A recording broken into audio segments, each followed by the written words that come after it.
On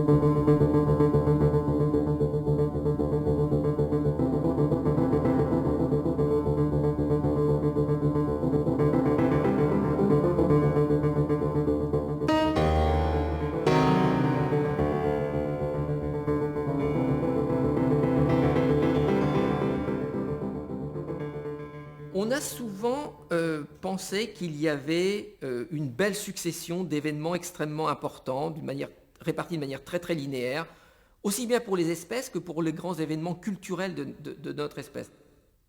Tout d'abord la bipédie libérant les mains étaient libérées, se mettaient à tailler les outils nous permettaient d'être de meilleurs chasseurs, le feu arrivait, l'alimentation carnivore, le cerveau augmentait de volume, etc.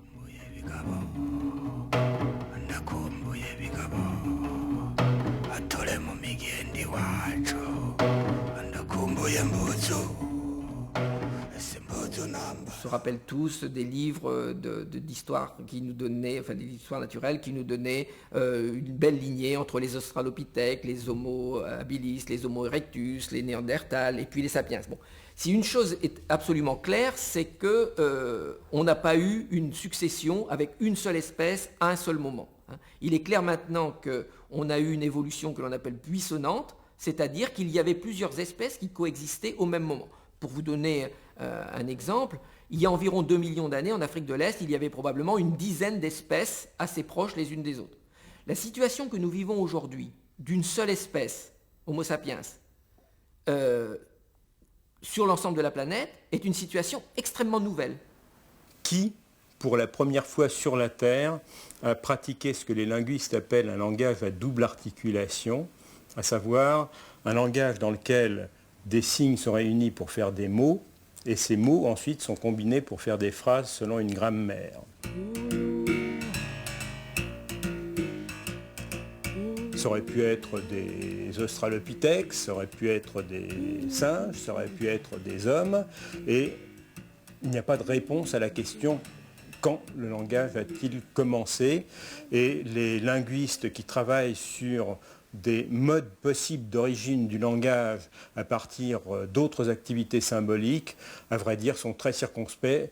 D'après des gens comme Bickerton, par exemple, aucune hypothèse satisfaisante n'a été proposée sur l'origine d'un langage à double articulation.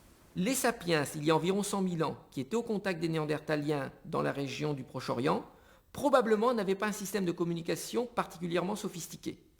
Que par contre, 50 000 ans plus tard, lorsque les sapiens sont revenus et ont progressivement occupé toute l'Europe occidentale, là, il y a eu une grande différence dans leur système de communication, ce qui expliquerait que vers 30 000 ans avant l'époque actuelle, les néandertaliens ont disparu complètement. C'est probablement que pendant cette période, disons entre 45 000 et 30 000, progressivement, le système de communication plus efficace des sapiens leur a permis de prendre le dessus. Moi, je serais prêt à parier que l'origine du langage serait la conséquence d'une mutation importante qui aurait conféré une capacité qui n'existait pas avant. Alors maintenant, cette capacité, on l'utilise ou on ne l'utilise pas. Est-ce qu'elle a été utilisée tout de suite ? Personne ne le sait, Bickerton discute ça. Il est très possible que des ancêtres lointains aient eu la capacité de parler et ne l'aient pas employée, qu'elle a été révélée dans certaines circonstances d'environnement où tout d'un coup, elle devenait utile et même presque vitale.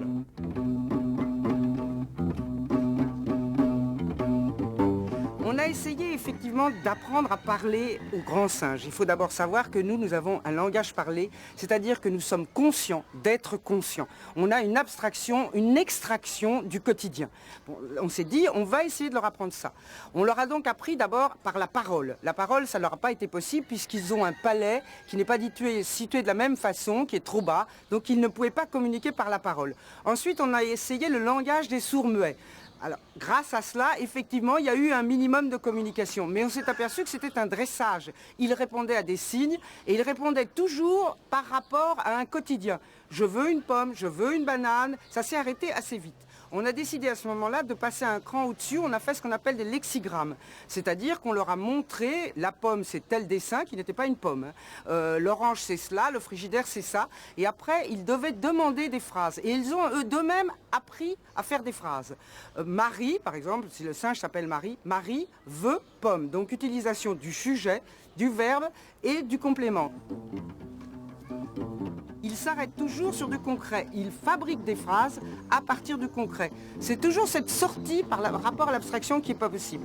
En gros, on peut dire qu'un singe, mettons même le plus célèbre, il va dire « Kanzi veut telle chose ». Il peut même se rappeler qu'il le voulait il y a 2 jours, qu'il le voulait il y a 3 jours. Mais moi, Kanzi, je veux ce que tu m'as donné. Le je, le tu, il ne passe pas ce cap-là. Un jour, un bébé dit « Bébé veut ça ».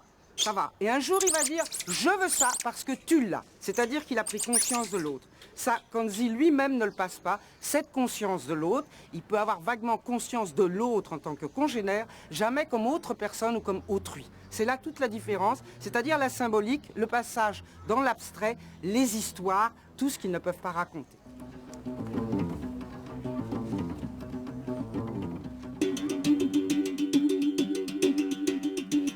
On parle toujours des fossiles que l'on retrouve comme s'ils étaient nos ancêtres. Mais on n'a jamais la preuve que l'homme de Cro-Magnon, la femme de Cro-Magnon ici présente, soit l'ancêtre de Descartes, qui est juste derrière. On n'a pas de moyen de relier les traces des humains du passé, ni à nous, ni aux événements qui nous intéressent. L'origine du langage, par exemple. Il existe un certain nombre de gens qui font des recherches sur l'ossioïde qui sert à la phonation. Mais si le langage humain a commencé par une langue des signes, avec la double articulation, ce qui est tout à fait possible, l'ossioïde ne sert à rien dans la théorie. Alors l'anthropologue est obligé de se tourner vers d'autres indices de capacité langagière, en particulier à travers les traits culturels. Et si à l'heure actuelle tout le monde pense que les Néandertaliens ou les Homo sapiens de Palestine ou bien de Dordogne 60 000 ans plus tard parlaient, c'est parce qu'ils pratiquaient toute une série d'activités comme par exemple l'inhumation des morts avec des rituels funéraires et des offrandes, que l'on n'imagine pas avoir été développées par des êtres sans langage. Je considère que c'est une inhumation systématique des morts, parfois avec la présence d'offrandes, démontre une attention pour le monde de l'au-delà. Cette pratique doit être transmise de génération en génération. Il me semble difficile de pouvoir maintenir dans la société des pratiques de ce type sans sous-entendre que les Néandertaliens étaient capables de parler comme nous, en plus que des indices comme l'étude des restes anthropologiques ou par exemple l'utilisation des colorants de la part des Néandertaliens et aussi le fait que les derniers Néandertaliens en Europe produisent des objets de parure et produisent des techniques assez complexes, décorent par exemple leurs outils en os avec des motifs abstraits.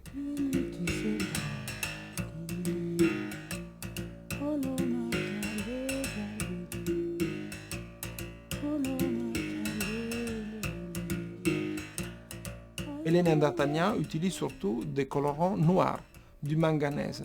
Le site sur lequel nous sommes en train de travailler, qui a livré la plus grande collection de colorants utilisés par les Néandertaliens, c'est le site de pêche de Laz 1. On a plus de 450 colorants portant pour plus de la moitié des traces d'utilisation. Il s'agit de fragments de manganèse avec des facettes, comme vous pouvez voir ici, des facettes d'usure, parfois portant des stries, parfois au contraire complètement polies. Tout ça parle d'un langage visuel, d'association d'objets. Donc ces objets forment, je dirais, une syntaxe par leur positionnement sur le corps ces associations sont liées au sexe, à la classe d'âge de l'individu. Donc, et qu'on transmet à travers ces objets une image de soi sur les autres appartenant au même groupe.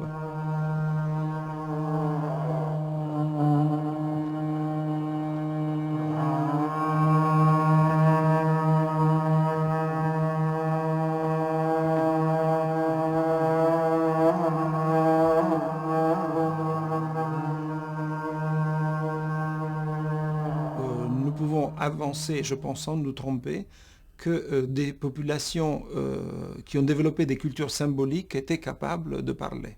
Et cela à cause du fait que le langage est le seul moyen de communication qui possède en lui-même des capacités métalangagères, c'est-à-dire qui est capable de parler de lui-même et de créer des codes externes à ce moyen de communication, comme par exemple des codes symboliques, et de les transmettre de génération en génération.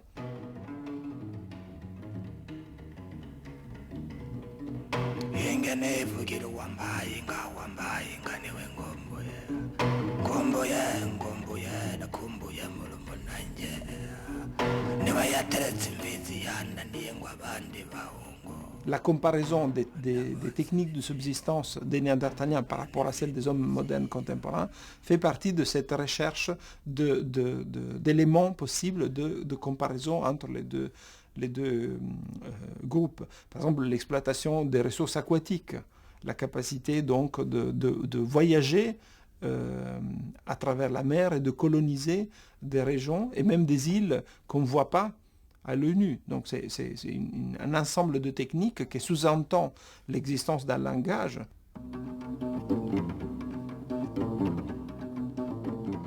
Simplement construire l'embarcation. Je n'imagine pas qu'une embarcation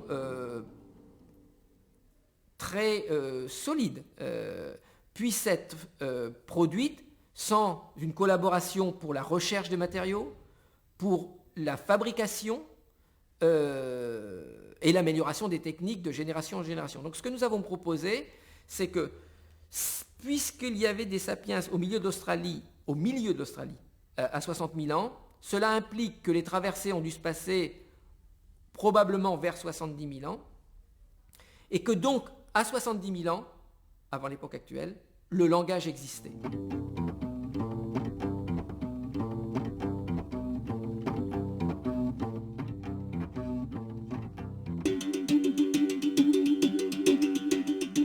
Les premières études sur les relations entre génétique et linguistique sont dues à Luca Cavalli-Sforza de l'université de Stanford et à Piazza qui était son collaborateur à l'époque.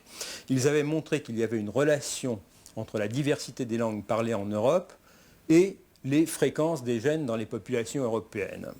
Ce résultat me semblait trop beau. J'ai demandé alors à une de mes collaboratrices de l'université de Genève, Alicia Sanchez, qui faisait une étude sur la génétique des populations africaines, de me faire une carte de la diversité génétique des populations africaines en notant les familles linguistiques auxquelles appartenaient ces populations. Et elle a fait comme cela une série de cartes successives, et je me suis aperçu à ma grande stupeur, alors que je pensais qu'on allait trouver toutes ces familles de langues complètement mélangées, à ma grande stupeur, la génétique séparait complètement les groupes linguistiques.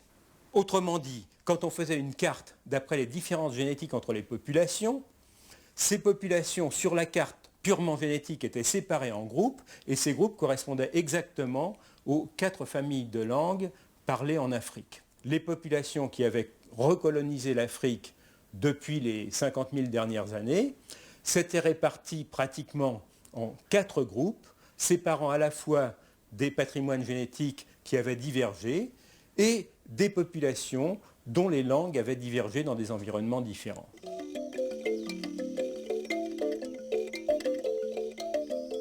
Il y a 5 à 6 000 langues qui sont parlées aujourd'hui. Si on remonte environ 2000 ans en arrière, les 5 ou 6 000 langues qui sont parlées aujourd'hui peuvent être regroupées entre 200 et 300 familles. Si l'on remonte plus loin, avec 5000 ans en arrière, l'ordre de grandeur, c'est environ une cinquantaine de familles pour regrouper les 5000 langues d'aujourd'hui. Si on remonte vraiment très loin, et là évidemment on a de moins en moins de consensus, on peut dire qu'à 10 000 ans, une profondeur de 10 000 ans, il y a environ entre 12 et 15 familles. C'était hier 10 000 ans par rapport à l'histoire de toute notre espèce qui depuis notre séparation avec les chimpanzés, est un ordre de grandeur de 5 à 6 millions d'années. Donc il y a 10 000 ans, hier, la population de l'ensemble de la planète était d'un ordre de grandeur de 10 millions d'individus. 10 millions d'individus, c'est-à-dire la population de Paris aujourd'hui répartie sur l'ensemble de la planète. Alors pourquoi je vous donne ces chiffres? Parce que ça illustre bien qu'il y a 10 000 ans, les groupes de chasseurs-cueilleurs qui se promenaient à la surface de la planète, d'une 15, 20, 30 individus, se rencontraient très rarement. Et puisqu'ils se rencontraient très rarement, il y avait peu de contacts génétique et peu de contact linguistique, c'est-à-dire que les individus se déplaçaient avec leurs gènes, mais aussi avec leur langue. Et c'est pour ça qu'on a une aussi bonne corrélation entre génétique et linguistique.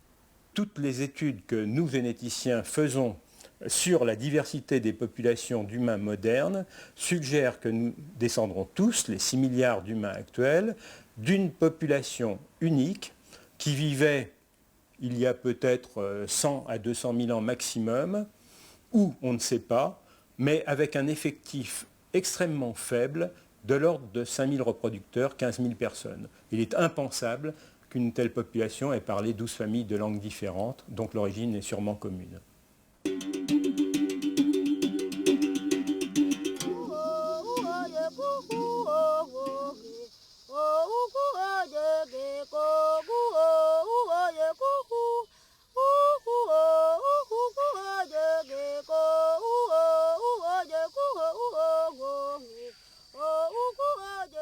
Vous avez peut-être déjà vu dans un zoo ou dans un parc, les singes passent énormément de temps à s'épouiller, à s'enlever les poux les uns des autres. Et on a pu démontrer avec des expériences assez bien contrôlées que si vous passez beaucoup de temps à épouiller un autre individu du même groupe, si plus tard vous êtes attaqué par un troisième individu, celui que vous avez épouillé viendra vous défendre. Hein? Donc la construction, le lien social que vous avez construit en épouillant votre copain, c'est quelque chose qui va payer pour votre survie. Vous serez défendu. Alors l'hypothèse de Dunbar consiste à dire, lorsque la taille des groupes a augmenté, il est devenu difficile de garder des liens sociaux uniquement en épouillant.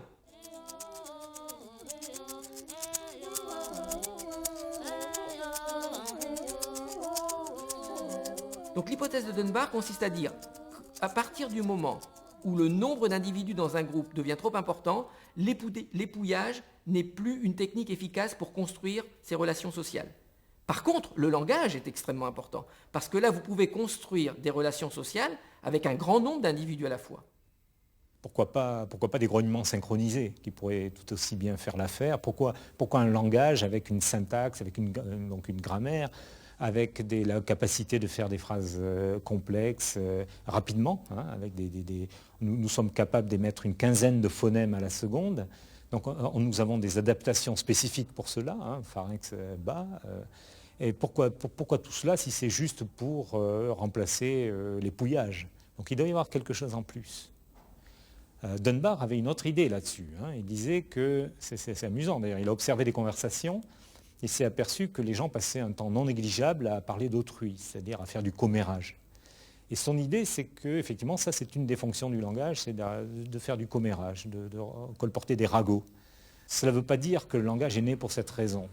Moi j'aurais tendance à penser qu'il s'agit là d'une fonction secondaire du langage, que la raison d'être du langage est beaucoup plus un moyen de se mettre en valeur, un moyen d'exister socialement. Hein, donc un moyen de montrer une compétence, par exemple la compétence informationnelle, la capacité à savoir avant les autres, et de le montrer par le langage. Donc on montre une qualité qui est très utile dans la formation des alliances, dans des groupes, dans des grands groupes comme ceux des humains.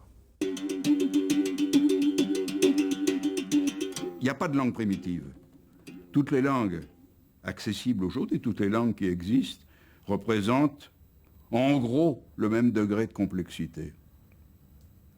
Il n'y a pas de langue primitive. Une langue de telle tribu qui en est encore au néolithique ou peut-être au paléolithique supérieur est aussi complexe et aussi raffinée.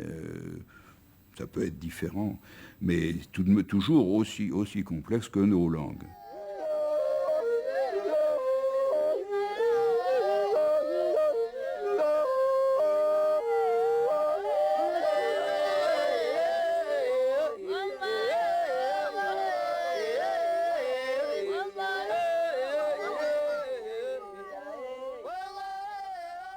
Il n'y a pas de langue primitive.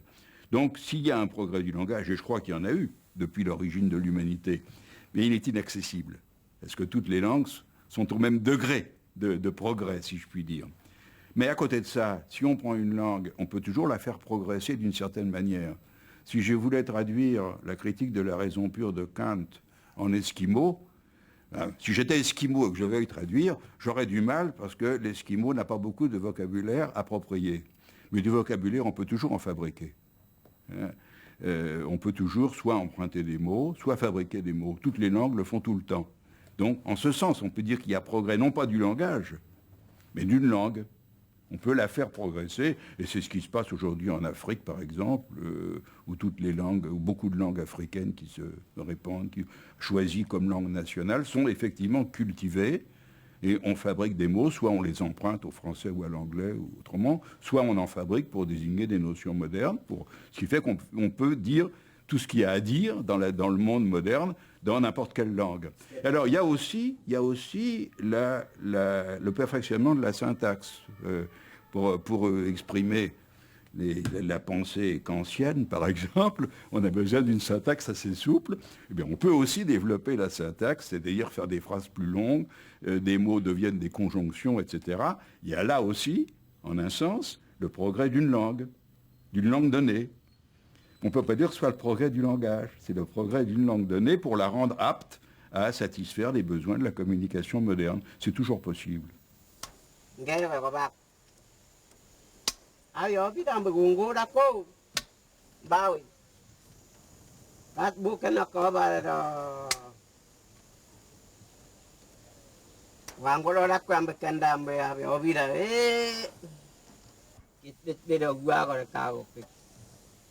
Alors si on retrace les étapes d'évolution du langage, on peut imaginer qu'on est passé du non-langage, donc qui serait quelque chose comme la communication animale, au proto-langage. Le proto-langage qui nous permet de mentionner des scènes absentes, de dire voilà ce qui se passe à côté. Si je dis maison, voisin, feu, je peux exprimer le fait qu'il y a un incendie à côté, que la maison du voisin est en feu, et cela suffit. En revanche, si on s'intéresse à l'étape suivante, qui est le passage du proto-langage au langage, alors qu'est-ce qui caractérise la différence d'abord ? La différence, c'est l'arrivée d'une grammaire, le fait de pouvoir agencer de manière complexe des mots pour former des phrases imbriquées. Et à ce moment-là, comment expliquer la nécessité de ce passage ? À quoi sert la grammaire, finalement ? Alors la grammaire sert à exprimer des relations abstraites qui sont des relations, par exemple, entre le verbe et ses arguments. En gros, ça permet d'exprimer de manière non ambiguë qui fait quoi à qui. Si je dis Pierre frappe Paul, grâce à la grammaire du français, je peux comprendre que c'est Pierre qui a frappé Paul, que ce n'est pas Paul qui a frappé Pierre. Alors ça, c'est seulement la position des mots dans la phrase qui me permet de le comprendre et de le dire. Donc ça, c'est la grammaire. Comment expliquer cette nouvelle capacité ? L'explication que je défends, c'est que cette capacité d'agencer des idées complexes est née de la nécessité de démasquer les tricheurs, c'est-à-dire de démasquer ceux qui mentaient, ceux qui prétendaient avoir vu quelque chose qu'ils n'avaient pas vu. Pourquoi ne l'avaient-ils pas vu ? Parce qu'ils n'y étaient pas.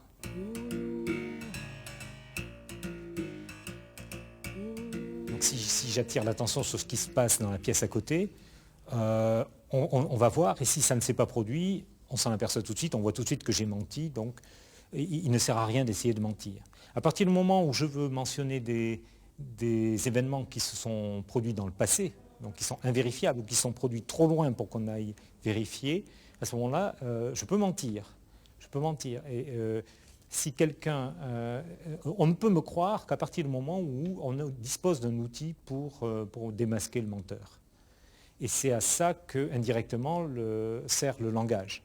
Le langage, on pourrait dire que le langage est né de la possibilité de négation, de dire « ce n'est pas vrai ».